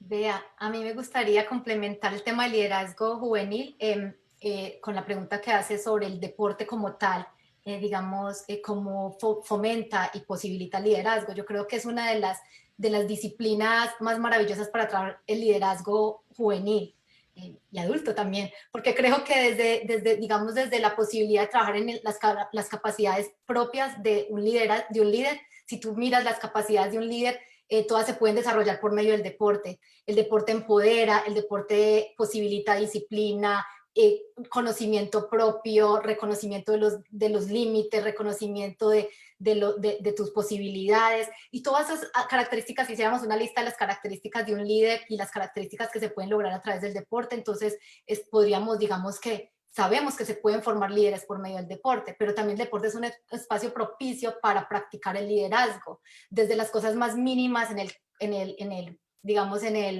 el gimnasio, como manejar espacios en el gimnasio, como apoyar al coach como asistente, ejerciendo desde pequeños las posiciones de liderazgo, se aprende del liderazgo. Así que yo creo que diría que el pilar del liderazgo juvenil en Fight for Peace no es exclusivo al tema por fuera del deporte. El deporte mismo nos permite trabajar en esas áreas de liderazgo.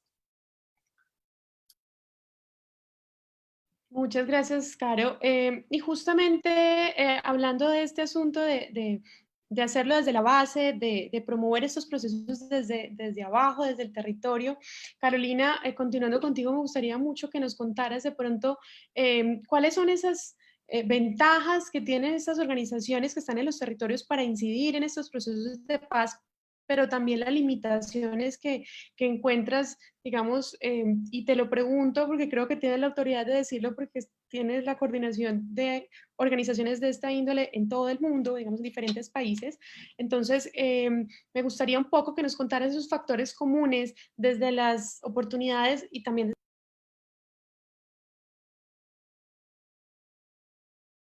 Creo que cortaste al final, escuchaste también, pero creo que entendí la pregunta. Desde los territorios creo que las posibilidades que tienen las organizaciones sociales en sus territorios para construir paz, ¿cierto? Entonces creo que una de las cosas que hemos discutido desde que empezamos a hablar aquí es la relación del coach y la relación con la relación tan personal que el deporte permite con los ciudadanos, digamos los niños, niñas y jóvenes, ciudadanos de ese espacio, personas que le pertenecen a un espacio específico y la relación de influencia que tiene el coach, no solo en la vida de los niños y niñas y jóvenes, porque podríamos pensar que eso trasciende a las familias, no sé si les ha pasado a los profes que hay aquí, que llega la mamá y le dice, profe, usted haga con él lo que quiera porque a mí este niño ya no me hace caso, a mí ya no quiere estudiar. Digamos que el coach, y en este caso la organización deportiva que lo cobija, se convierte casi que en ese tutor y en esa guía para la relación con los niños, y en ese sentido no solo con los niños, sino con otras partes de la comunidad. Digamos que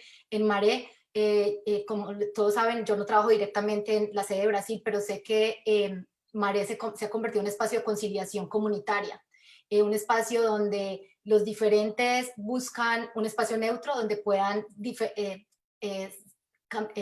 llegar a un acuerdo en las diferencias, ¿cierto? Entonces, el espacio vital de poder negociar cuestiones en la comunidad y no solo eso, sino influenciar directamente la vida de esos ciudadanos, mini ciudadanos chiquitos, pequeños que tenemos en nuestro trabajo, que son los niños, las niñas y jóvenes, es masiva. Pienso que es una de las grandes influencias que tienen las organizaciones en cada territorio.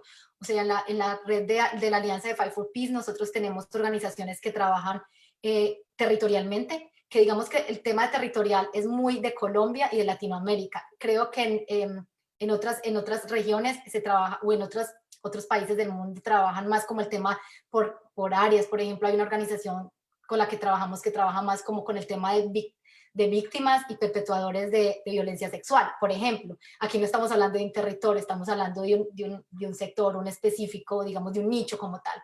Y así, como les comenté, la organización de Líbano trabaja con refugiados, y más que su enfoque territorial, es su enfoque como muy temático, pero cumple la misma función, ¿cierto?, que estamos discutiendo. Ahora, limitantes, podríamos hablar muchísimo de los limitantes, pero yo mencionaría, digamos, algunos. El más importante, creo yo, es el financiamiento o la financiación. Creo que los recursos para los proyectos deportivos son difíciles de conseguir.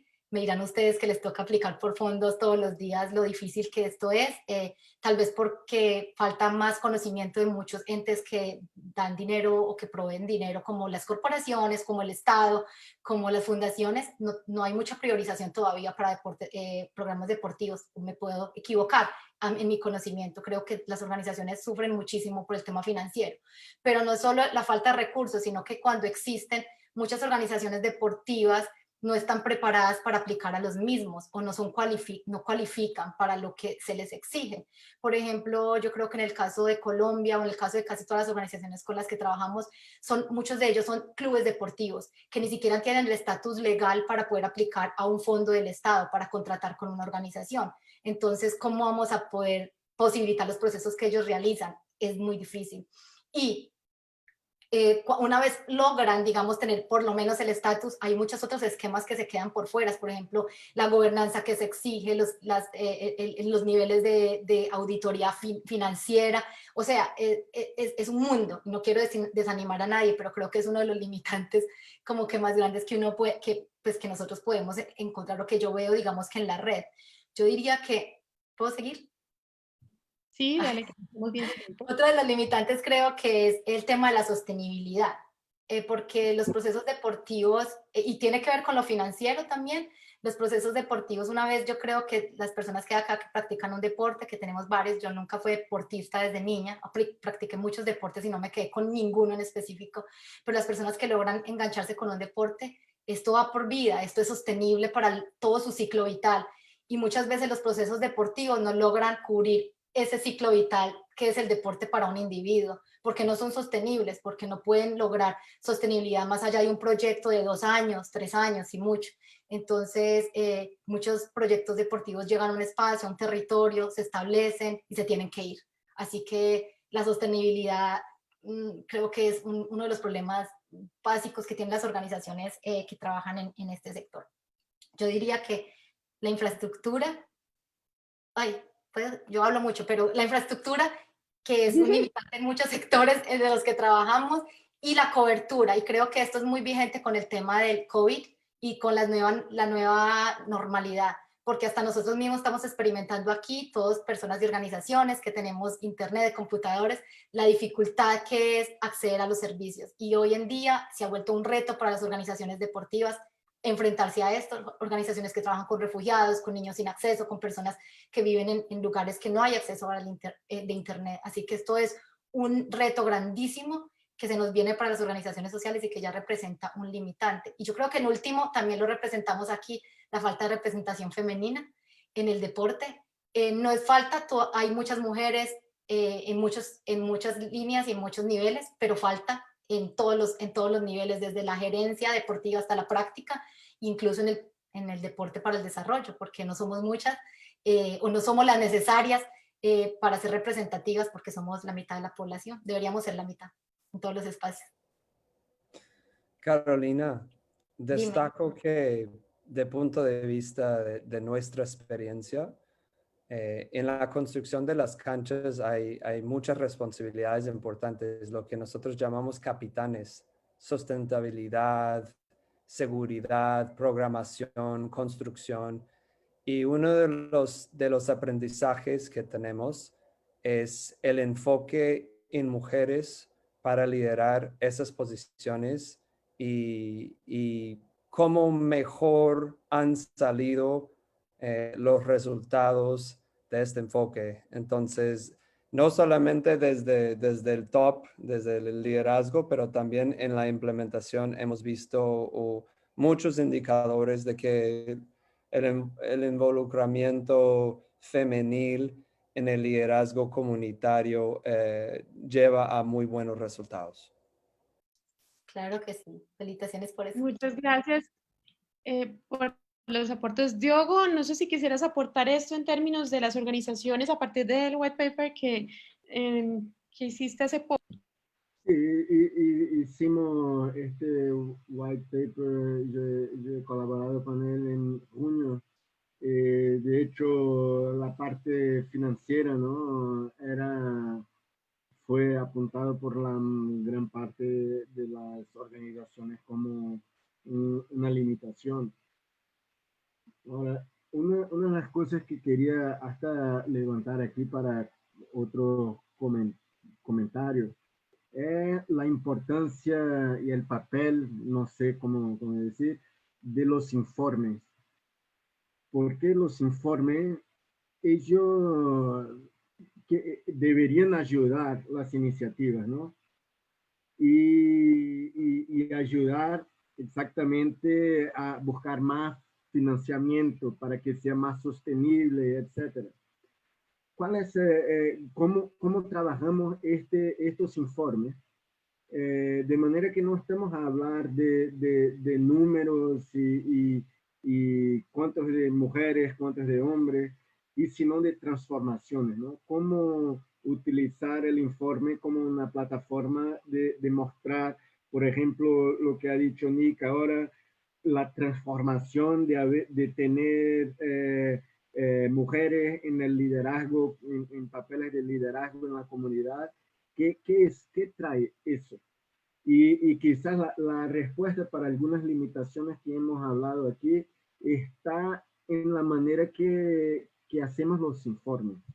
no sé, es un pensamiento aquí que tengo, porque es como el white paper que hicimos, la encuesta que hicimos con esta ONG, muchas veces vemos que la mayoría, el problema es casi que unánime, la falta de dinero.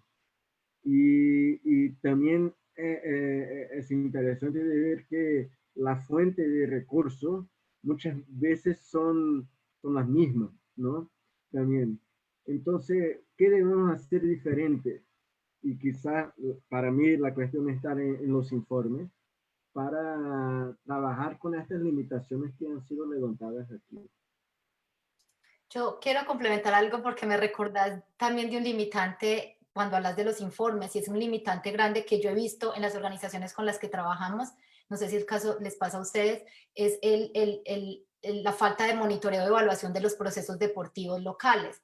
Por falta de recursos, por los mismos limitantes que ya hemos hablado, falta de recursos, falta de manos que se encarguen de hacerlo, pero sí, los procesos deportivos tradicionalmente se han medido los resultados con resultados deportivos, pero aquí estamos hablando de resultados deportivos y no deportivos, que muchas veces hace falta medirlos y mostrarlos, y las organizaciones sociales de verdad que yo considero que tienen que trabajar mucho más en poder mostrar sus resultados, y yo diría que una de las cosas que ha hecho el éxito, digamos, que posibilita y posiciona a Fight for Peace en el espacio donde está, la posibilidad que ha tenido de trabajar mucho en el monitoreo de evaluación interna y externa de sus procesos para validar los procesos y poder evaluar y saber lo que funciona y lo que no funciona, pero también para acceder a recursos y para aprender del mismo. Entonces creo que se me había olvidado mencionar esa pequeña causa, ese pequeño problema. Sí, Héctor. Ahora escuchándolos a ustedes, pues me llega algo a la mente con respecto a esa problemática, y es, sí, el asunto de los recursos es un gran problema. ¿Y por qué es un gran problema? Porque a la velocidad que ha ido evolucionando la sociedad electrónicamente, le ha pasado a la parte humana. O sea, ahora estamos hablando a través de una aplicación por internet que hace 10 años era imposible pensarlo, ¿no? Entonces, el deporte a nivel profesional es un negocio. Es un negocio que las ligas de cada deporte individual lo llevan como un negocio. Se supone que deben de ser sin fines de lucro. Saludos a la FIFA. Pero no, es plata. Cuando se organiza un mundial de fútbol, el país que organiza el mundial de fútbol tiene que cederle todos los recursos que se colectan a la FIFA. Ellos no ganan absolutamente nada, que el prestigio que le da que tu país vaya al mundial de fútbol, pero los 16 estadios que hicieron se convierten en los famosos elefantes blancos. 8 o 10 años después, elefantes blancos son esos grandes palacios deportivos que ya nadie usa y se utilizan para que los niños se droguen, lamentablemente. Pasa siempre. Y es un asunto político, siempre el deporte. Y la desaparición del deporte amateur. Yo fui de los que más me gocé cuando Estados Unidos entra al deporte olímpico en el baloncesto, llevando al Dream Team, Michael Jordan, Scottie Pippen, Charles Barkley. Ganaron, sí, competían contra amateurs, pero decían, no, es que los países de Europa del Este llevan a los profesionales a jugar. Y se pasa en todos los deportes. Están pasando los profesionales a invadir el amateur. Entonces, allá nadie le interesa ese niño que todavía se está desarrollando física, emocional y psicológicamente como un hombre para ser un gran deportista. Ese es su objetivo. Recordemos que los niños de escasos recursos, que es donde más se enfoca este asunto de la paz, pues quizás el deporte es su único medio, aparte de la educación, para salir de esta realidad tirana que los azota. Pero pues las instituciones no lo pueden ver directamente. Las instituciones pues sí pueden poner una cancha, construir una cancha, pueden construir el coliseo, pero evidentemente se necesitan personas que desarrollen ya esas canchas, esas cosas, y la trabajen. No se puede. ¿Por qué? Porque cuando hay un deporte amateur, por ejemplo en el boxeo, hay un torneo amateur, a nadie los visa, nadie los ve, nadie quiere verlo, a nadie le interesa. Cuando es profesional, sí, pero ¿qué sucede? Cuando va el profesional, se pone la plata de por medio y ahí se acaba ya el sueño, se acaba la pasión, ya nadie quiere ver al niño, no se hacen veladas mixtas. El fútbol, por ejemplo, amateur, no es tan popular como el profesional, el baloncesto, el béisbol, por ejemplo, en mi país, que es República Dominicana, que el béisbol es nuestro deporte rey. Sí, tenemos grandes profesionales de béisbol, pero no tenemos una liga amateur. Yo no recuerdo ir a un torneo amateur. ¿Por qué? Porque no deja plata. Y como no deja plata, los periodistas no le dan el valor adecuado, pues la sociedad no los ve. ¿Por qué? Porque lamentablemente las reglas que nos dirigen en este momento van orientadas al beneficio económico. Ya hace mucho no vemos, y esto es más general, hace mucho ya no vemos una persona que lo valoramos por su nivel intelectual, por sus logros académicos o por sus logros filantrópicos dentro de la sociedad. No, Jeff Bezos, wow, sí, es de los tipos más ricos del mundo. Bill Gates, sí, es de los tipos más ricos del mundo, pero no sabemos cómo él llegó ahí. Estas películas de Hollywood, por ejemplo, que nos hacen una transición de 15 segundos desde que él era un niño hasta donde llegó al triunfo, pues nos quita todo ese proceso de entendimiento, de lucha para llegar al resultado. Y me parece que es eso, estamos evitando mucho ver los procesos de construcción desde la base amateur, la base de novatos. Queremos ver nada más profesionales y eso es lo que tiene el gran freno en el desarrollo del deporte y la paz. Gracias, Héctor. Bueno, vamos a irnos con una última pregunta porque ya el tiempo nos apremia. Yo sé que esta parte está muy interesante y todos quieren participar, pero ya llevamos un ratito con esa pregunta. Quisiera finalizar un poco con la pregunta para pasar a las del público. Roberto, esta pregunta es orientada hacia ti porque bien tenemos claro que estos temas de construcción de paz son procesos multiactor, donde pues obviamente hay unos actores que ya hemos mencionado aquí mucho, como las organizaciones deportivas, como las ONGs, incluso como Estado, federaciones, pero hay uno que no hemos mencionado y es el aporte que hace el sector privado. Entendemos que Malala tiene una gran experiencia en ese sentido, entonces me gustaría preguntarte, consultarte a ti, ¿cómo tú consideras que deben darse esas alianzas? ¿En qué términos deben darse esas alianzas entre el sector privado y el sector de deporte para la paz, de manera que converjan los intereses, que hablemos un mismo lenguaje y que apuntemos hacia un mismo lugar? Yo creo que son dos factores muy, muy importantes. El primero, que sea muy visible el bien que tú haces a la sociedad con la actividad que tú desarrollas, porque eso enamora. Por ejemplo, en el caso de nosotros que trabajamos con niños y que estamos previniendo la deserción escolar, si se escucha, como que se cortó un poquito, ¿eh?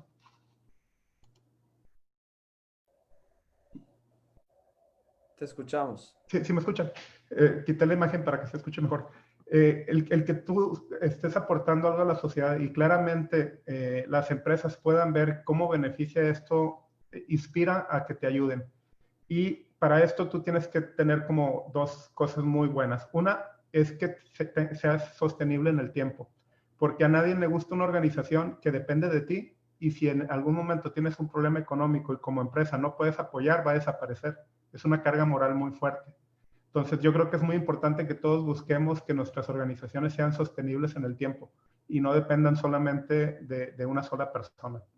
Y la tercera sería transparencia y claridad con el uso de los recursos. Yo creo que desgraciadamente muchas veces ha habido ocasiones en donde alguien ha ayudado a alguien para algo y al final no se logra y no se regresa. Y yo veo que muchas organizaciones pocas veces regresan a rendir cuentas de los resultados que tuvieron y tiene un poco que ver con lo que decía Diogo de tener informes que hablen del trabajo que tú hiciste, ¿no? Muchas veces nosotros como estamos trabajando todos los días nos metemos en el trabajo y se nos olvida que tenemos que comunicar lo que hicimos y que quien no te pudo acompañar todos los días no sabe lo que hiciste. Entonces tienes que tener como una adecuada rendición de cuentas, ¿no? Entonces yo lo resumiría en esas tres. que el bien que tú haces sea muy claro y se note el bien que tú haces, que seas una organización que es transparente y que sea una organización que se puede sostener en el tiempo. Muchas gracias, Roberto. Yo quiero leer aquí algunos comentarios del público. Carlos Mario Pérez dice, valiosos sus aportes en pro de la construcción de paz en el mundo desde diferentes lugares y estrategias, y comparta la relación que generó el profesor Héctor con respecto a los que han pasado por esa experiencia, que pueden aportar a fortalecer cada trabajo que propende por el mismo fin. Por acá hay una pregunta que dice, ¿quiénes son los actores más activos a nivel mundial en el sector de deporte para la paz? Y esta pregunta dice, hola Nick.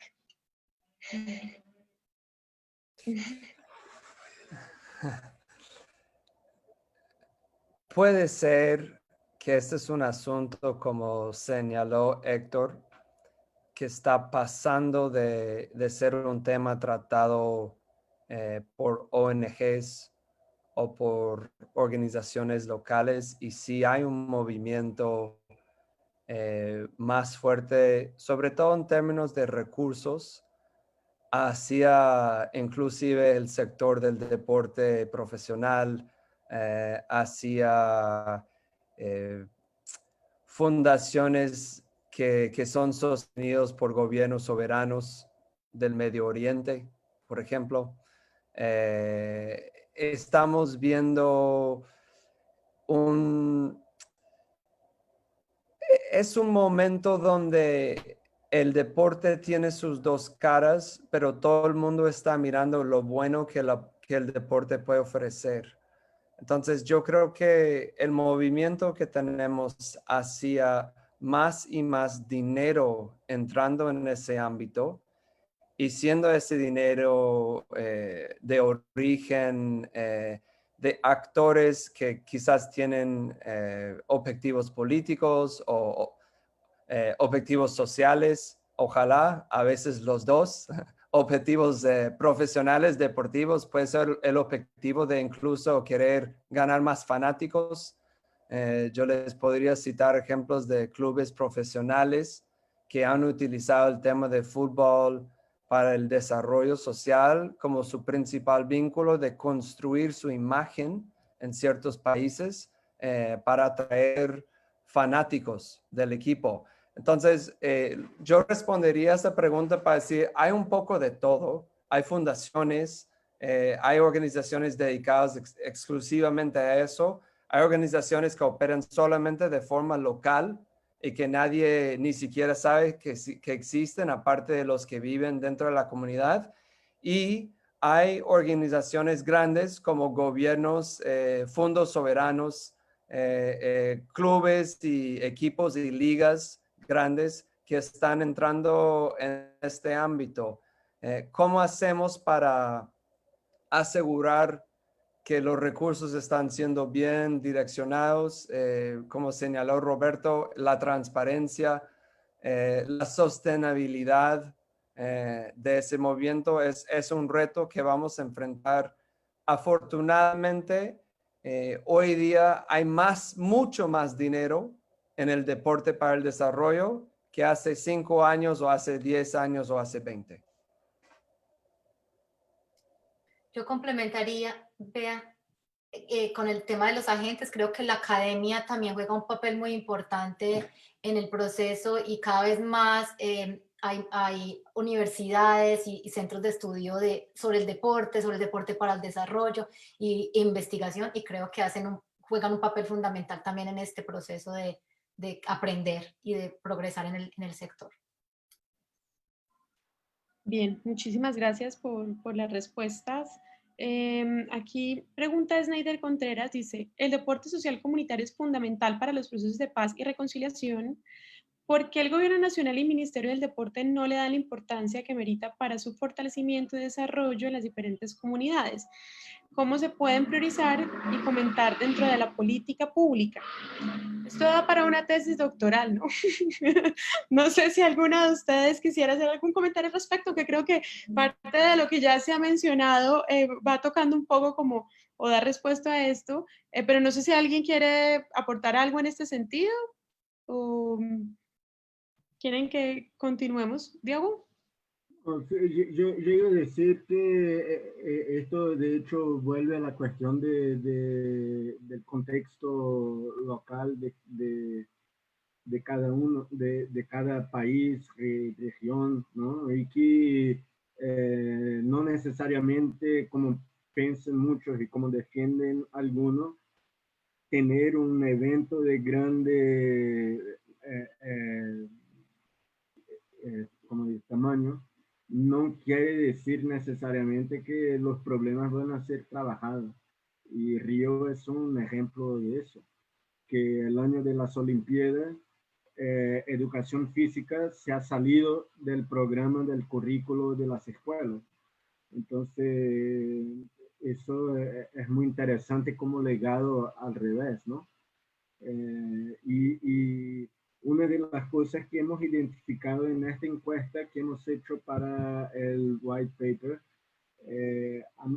hemos destacado la desconexión muchas veces entre esto, la desconexión que existe entre los que están implementando proyectos en campo y los actores diversos del mundo de desarrollo, de deporte para desarrollo.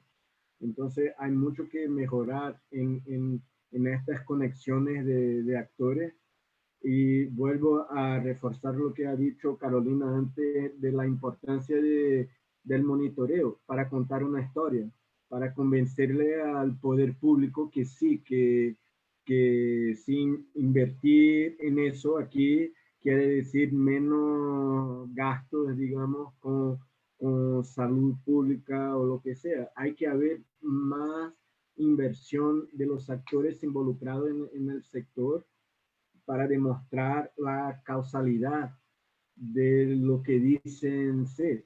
Sí, yo digo que el deporte es bueno porque integra hombre y mujer. ¿Cómo? Es importante porque da oportunidad, da empleabilidad a la gente. Pero, ¿qué quiere decir eso? Entonces,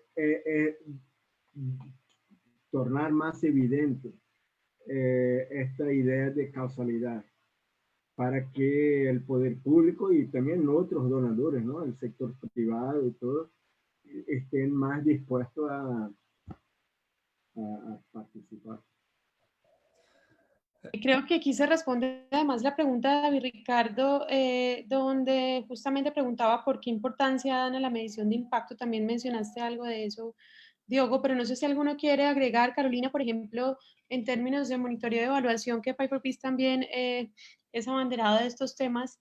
Me gustaría que de pronto compartieras algo. Sí, yo complemento la pregunta anterior y sigo con el tema de monitoreo. Creo que el tema creo que hay esperanza porque digamos que el sector de deportes para el desarrollo y la paz tampoco es que sea muy antiguo, es un sector nuevo, digamos, guardando las proporciones, y esa evidencia de la que estamos hablando se está recogiendo. Obviamente que hay retos y limitantes que las organizaciones no puedan hacerlo, pero hay esperanza en la medida de que yo creo que vamos a llegar a lograr demostrar a nivel local y poder influir en políticas locales, en planes de desarrollo, estar incluidos en planes de desarrollo. Yo creo que fue un avance muy grande para las organizaciones deportivas de Colombia estar por lo menos en el papel en el proceso de paz como mecanismo tanto de desarme como reintegración y desmovilización y reconciliación, que es lo que hacen la gran mayoría de organizaciones. Digamos que eso ya es un avance. En tema de monitoreo y evaluación, bueno, entonces hay esperanza, pero lo que sí es como una invitación también, y como lo que tratábamos desde la red de apoyar a las organizaciones que son parte, es de entender cómo es la importancia de los procesos de monitoreo y los mecanismos que se pueden utilizar para hacerlo. No es una cuestión que tiene que ser compleja, puede haber maneras sencillas y simples de medir las cosas que se hacen, desde las clases y las observaciones que se tienen en cada sesión deportiva, como los números de niños, niñas que asisten, a los resultados que tienen a largo plazo, tanto en lo deportivo como en lo social y en el desarrollo. Pero hay algo bastante clave que las organizaciones, lo decíamos desde el principio, focalizar el trabajo y focalizar sus objetivos con una teoría de cambio, con un proceso que permita entender qué es el cambio que se quiere lograr, porque por ahí dicen que cuando uno no sabe para dónde va, cualquier camino le sirve. Creo que sirve también para mostrar que en el deporte podemos lograr muchas cosas alternas. Y sé que los procesos deportivos logran cosas que ni siquiera buscábamos, pero las organizaciones sí se centran en cuál es ese factor que van a medir particularmente, vamos a lograr colectar la evidencia que se requiere para poder participar más de la política pública y hacer parte de los planes de desarrollo y en el futuro tener recursos para nuestros procesos oficialmente. Sí, sí, puedo mencionar algo, Beatriz. Solo para reforzar lo que ha dicho Carolina ahora acerca del monitoreo, pero también acerca de la pregunta anterior de políticas públicas, etc. Me acordé que quizás sea importante mencionar los esfuerzos que han sido hechos al crear los objetivos de desarrollo sostenible y enseguida desarrollar diferentes gobiernos y agencias de la ONU que se juntaron para crear el plan de acción de Kazán y que existe como plataforma para involucrar los poderes públicos en utilizar el deporte para apoyar a diferentes objetivos de desarrollo sostenible. Entonces, creo que esto sería una plataforma que la persona que ya no me acuerdo cómo se llama, que ha levantado esta pregunta, que puede buscar informaciones acerca de esto. David Ricardo fue el que hizo la pregunta. Gracias, Diogo. Yo sé que yo estoy moderando aquí, pero ahí quisiera tomarme el atrevimiento de hacer un apunte, y es que aquí nuevamente va esta tensión entre a veces gobierno, sector privado u organismos y lo que sucede en los territorios, y es porque claramente, como Carolina lo presentaba ahorita, hay limitaciones desde el punto de vista técnico en algunos casos de las organizaciones deportivas para hacer estos procesos de medición, pero sobre todo es el asunto de las expectativas que tienen muchas veces los financiadores con que te entreguen unas mediciones de impacto perfectas donde en 6 meses ya salvaste el mundo, ¿no? Y eso es muy frecuente porque a veces los criterios para seleccionar estas propuestas a financiar se están basando en qué mediciones tienes y qué resultados has tenido. Y aquí hay que sincerarnos mucho porque estos son procesos de largo plazo. Estamos hablando de un comportamiento humano, de comportamiento de comunidades, de comportamiento de sociedades que no se puede medir como midiendo otros indicadores distintos. Entonces, creo que aquí también se genera una tensión entre a veces el sistema internacional, incluso a nivel de gobierno, y las organizaciones de base. Aquí hay una pregunta para Héctor que hace Nancy, Héctor, y es ¿cómo trasladar el cuadrilátero de la vida a la comunidad y cómo le hacen knockout a la violencia? ¿Estás, Héctor? Interesantísimo. Y lo podría decir en mi experiencia personal para resumirlo un poco. La adolescencia es una etapa muy dura. Quizás es la etapa más dura que tiene un ser humano porque está aprendiendo, está viendo lo que va a ver y está saliendo de lo que no va a volver. Entonces, esto del bullying, que es un concepto relativamente nuevo, y lo digo relativamente nuevo porque volvemos a lo mismo, todo es construcción social. No sé, lo que te dicen en la televisión o lo que te dicen en Hollywood, ahora es lo que te dice un influencer, un youtuber, ¿no? Eso es lo que se... Las mujeres tienen que tener el pelo corto, los hombres tienen que tener el pelo largo y eso es lo que se ven bien. Durante el Renacimiento, por ejemplo, una persona de mucho peso era el más hermoso porque tenía los recursos. Ahora el que no tiene peso es el más hermoso porque es el que tiene la disciplina. Entonces, durante mi adolescencia, el gordo, le decíamos Carlos el Gordo, mi amigo Carlos el Gordo. Carlos el Gordo hoy es físico-culturista. Es un tipo que tiene el cuerpo esculpido perfectamente. Sin embargo, yo le sigo diciendo Carlos el Gordo. Yo le llevo como 30 libras, más o menos. Había un chico, yo usaba el pelo largo, sí, no se me nota, pero lo usaba largo. Entonces, yo le decía a un amigo mío, que no sé cómo se llama, le decía Carvajal, porque era calvo. O sea, el bullying no existía. Todo el mundo se reía de eso. ¿Sabes? El concepto del bullying es nuevo. Pero, ¿qué sucede? ¿Cómo yo empiezo a boxear? Cuando yo tenía 4 años, yo estaba en el pre-kinder, porque el colegio empieza después. Entonces me compraba unos lápices en colores. Unos lápices en colores y eran de seda. Y mi amiguita Carolina me pidió uno prestado. Y todos mis amiguitos me pidieron los lápices prestados. Dentro de 10 minutos yo miro así. Todos mis lápices están en el piso. Y todo el mundo los pisó, un desastre. Solamente sabe el blanco, porque nadie quiere dibujar con blanco. Cuando llegó a mi casa, mi mamá me pregunta, ¿cómo te fue en la escuela? Y yo, perfectamente. Y volvemos a lo mismo. A tu mamá le mientes, al profesor le mientes, pero al coach no le mientes. Pero todavía no tenía un coach. Cuando llega mi tío a almorzar, mi mamá le dice, enséñale tus nuevos colores a tu tío. Mi tío llegaba al gimnasio de boxeo porque mi tío era boxeador. Y me dice, ay, sí, enséñame los colores. Y yo, mira mi color, el blanco. Y dice mi mamá, 99 lápices en colores, solamente enseña el blanco.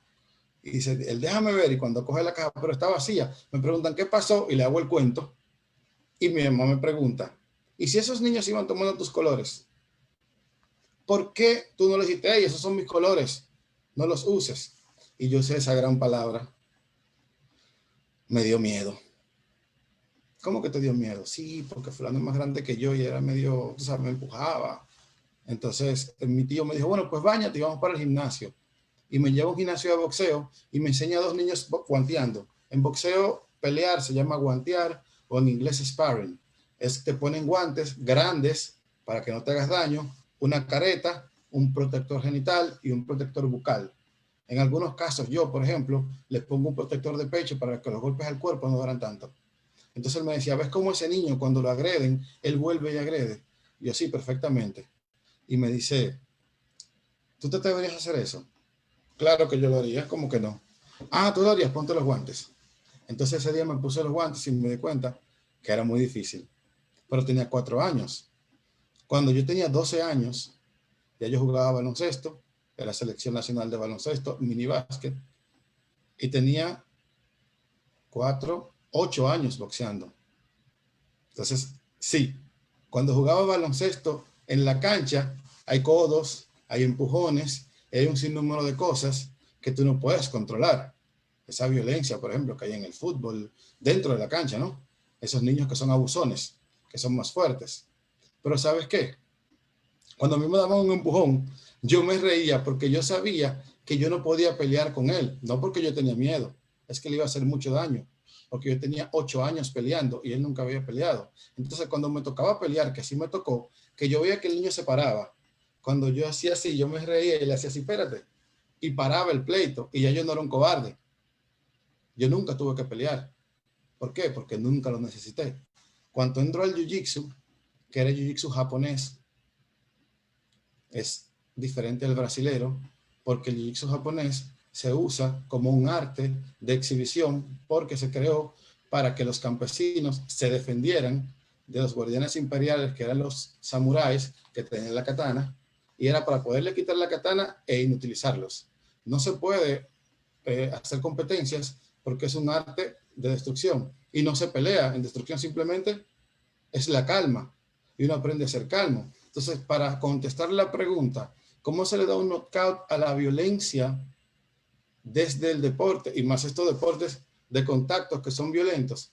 Claro, yo veo un canal de YouTube de la República Dominicana de un niño que tiene 19 años que se llama Capricornio TV. Él entra a lo que en Colombia le dirían comunas, en Puerto Rico le dirían caseríos, en Brasil le dirían favelas, donde están esa gente que son tan malos, los tipos más malos del planeta, y empieza a entrevistarlos y a preguntarle, pam, pam, pam, pam, y le dice, uy, tú sí eres guapo y malo, sí, sí, sí, sí, vamos a ponerte unos guantes de boxeo con otro tipo igual que tú, con reglas, con un referí, con un árbitro y con profesionales, poniéndole tiempos. A los 2 minutos están muriendo, no saben pelear, no saben hacerlo. Entonces, esa supuesta violencia es su coraza de defensa ante una sociedad que los agrede constantemente.